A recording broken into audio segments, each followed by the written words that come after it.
Belajar ilmu jaga diri Al-Hikmah harus dibimbing oleh guru atau perawat, karena proses pembukaannya atau penggoresan agak sulit, ibarat membuka brankas uang pada kunci kombinasi.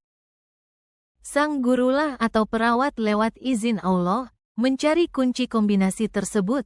Setelah ditemukan, maka pintu bawah sadarnya atau latifahnya akan terbuka dengan mudah dengan digores dan aktif. Insya Allah, setelah digores, dengan izin dan ridho Allah dapat digunakan untuk menjaga diri dari kejahatan zohir dan batin dengan cara dekat kepada Allah. Ulama yang ahli ilmu hikmah atau ilmu sirullah atau ilmu rahasia Allah atau ilmu hakikat disebut hukama, dan orang yang ahli ilmu syariah atau fikih disebut fuqaha. Ilmu Al-Hikmah termasuk ilmu yang ampuh, ilmu warisan para wali, dapat dipelajari oleh setiap umat Islam di Majelis Taklim Yayasan Perguruan Al-Hikmah DPC Sepau Kabupaten Sintang. Kerja Al-Hikmah sangat ilmiah atau logika masuk akal, karena tubuh manusia berisi rangkaian listrik atau unsur api, dengan berbagai tegangan. Tegangan itu menghasilkan medan energi, bioenergi, yang disebut aura atau nur ilahiyah. Medan ini dapat dibangkitkan dan dikendalikan dengan digores oleh guru atau perawat Al-Hikmah, sehingga dapat digunakan untuk menarik dan menolak karena bersifat magnet.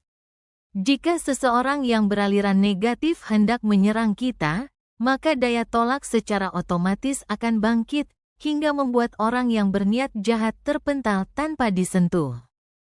Pernah dai sejuta umat, Kiai Haji Zainuddin, MZ bercerita perihal kemampuan daya Al-Hikmah. Rasulullah pernah akan dibunuh oleh Surokah dan Datsur. Surokah itu berkata, "Hai Muhammad, kepada siapa engkau minta tolong? Coba katakan sebelum batang lehermu aku tebas." Ketika Surokah maju menyerang, sambil menyabetkan pedangnya ke arah Rasulullah, tiba-tiba ia terpental. Seolah-olah ada daya tolak di sekitar tubuh Nabi Muhammad hingga Surokah terpental tanpa disentuh dan terjerembab ke padang pasir dan tak berdaya. Rahasia keampuhan ilmu jaga diri Al-Hikmah kedengarannya mustahil. Al-Hikmah bisa menyelesaikan setiap permasalahan hidup.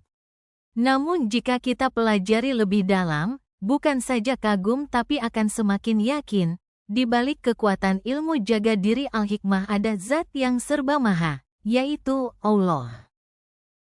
Satu keyakinan di Al-Hikmah adalah apapun bisa terjadi atau kun fayakun dengan izin Allah dan tak ada yang tak mungkin jika Allah menghendaki.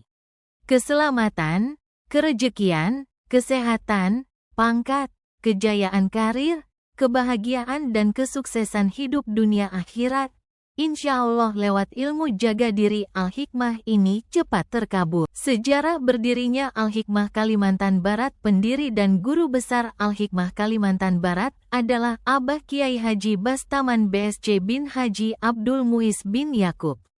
Pada tanggal 4 September tahun 1992, Bapak Haji Bastaman BSC mendapat amanah dari Al-Mukarrom Kiai Haji Abdul Qadir Rahman selaku guru dan ketua umum Yayasan Perguruan Al-Hikmah di Jakarta.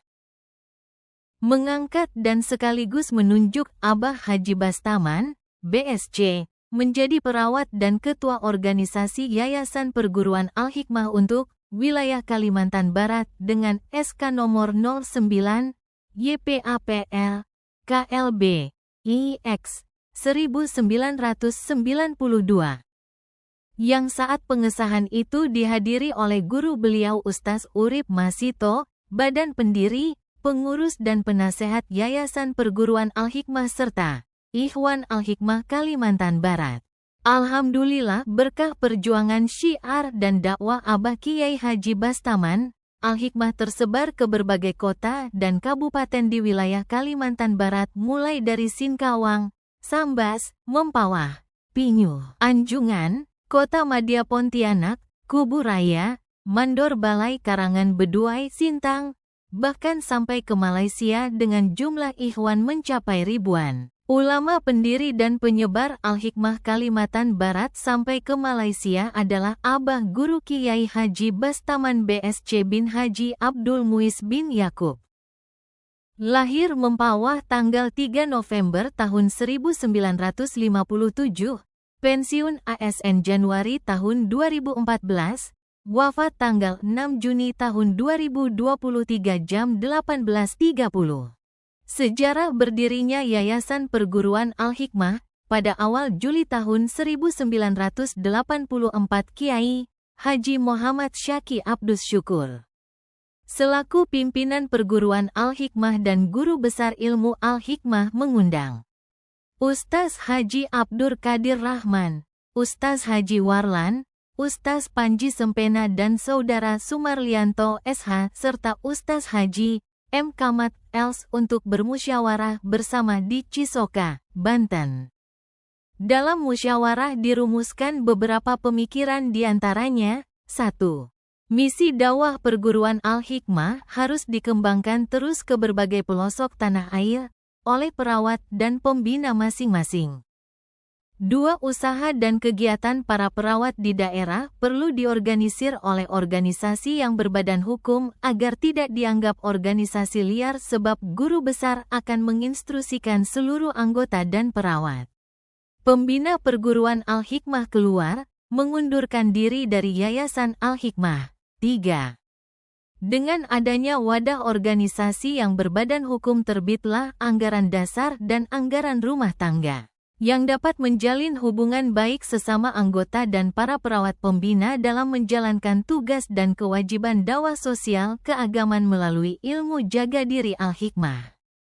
Bertitik tolak dari pemikiran tersebut, maka Kiai Haji Muhammad Syaki Abdus Syukur dan beberapa orang yang ditunjuk sebagai badan pendiri mendirikan Yayasan Perguruan Al-Hikmah pada tanggal 1 Juli tahun 1984. Di hadapan Notaris Muhammad Said Tajuddin dengan akte notaris nomor 77 tanggal 8 Agustus tahun 1984 dan disyahkan oleh Pengadilan Negeri Jakarta Selatan di bawah nomor 103 ditandatangani oleh Panitera Soroinda NST SH nomor induk pegawai 0400288810. Pasal 3, Anggaran Dasar Yayasan Perguruan Al-Hikmah berdasarkan Pancasila dan UUD 45. Maksud dan tujuan yayasan, A. Mensyiarkan agama Islam, dengan menyebar luaskan ajaran ahli sunnah wal jamaah. B. Membentuk masyarakat yang berilmu, berbudaya, beramal soleh, serta bertakwa kepada Allah. Cinta agama Islam, nusa dan bangsa Indonesia. C. Membantu pemerintah Republik Indonesia seutuhnya dengan melakukan usaha-usaha sosial, ekonomi, pendidikan dan kebudayaan, dalam arti yang seluas-luasnya. Sekian dan demikianlah sejarah berdirinya Yayasan Perguruan Al-Hikmah, semoga bermanfaat. Penyusun naskah dan editor Robil, Sarjana Pendidikan Agama Islam, nomor induk Pegawai Negeri Sipil 1969 01 29 2002 12 1003.